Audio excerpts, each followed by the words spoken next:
Well, June is right around the corner, and that's Men's Health Month. So we are out here today at Performance Medicine, joined by our daytime doc, Dr. Tom Rogers, to talk a little bit more about men's health. And thanks for having us out. Sure. Well, we were talking earlier, sometimes it's like men just being a man is a disease, and you were saying there's a little truth to that. Yeah, you know, there's a topic we went over in my last conference about, is being a man a disease? And some people say yes. I don't really think it's really a disease, but it's certainly a risk factor for bad health. And I was saying, you were asking me too about things that I think about when it comes to men, and one thing I know when it comes to their health, they really need a little bit of a push to get going to have things checked that are supposed to be checked. Well, they were saying that 70% of men care more about their cars than they do their health. So that's a pretty high number. But being a man is a risk factor for bad health and almost every disease over a woman.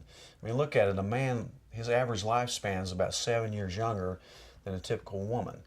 That ought to tell you something right there. So when it comes to men's health, what are some of the big topics that you're addressing? Well, more men smoke than women. More men are obese than women.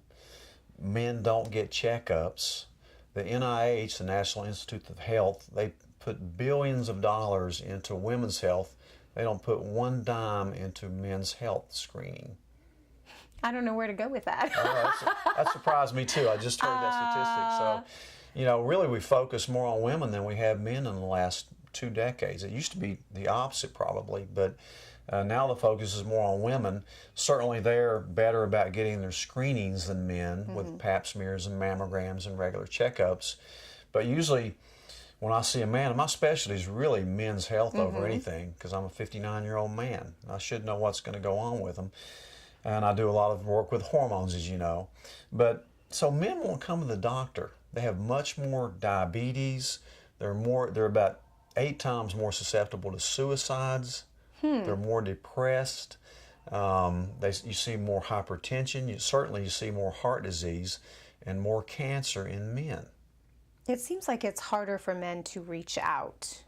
Men are macho. You know, we feel like we're too good to come to the doctor to get screenings, and it's kind of a sissy thing to do. But really, it's not. It's the manly thing to do is step up and get your colonoscopies, come in for a prostate check, check your testosterone levels. That's the hormone that makes you a man. And contrary to recent controversies, testosterone is not hard for your heart. It protects your heart. You have to know what you're doing. You have to check actually estrogen levels in men. Too high or too low can be bad for a man. So you definitely have to know what you're doing.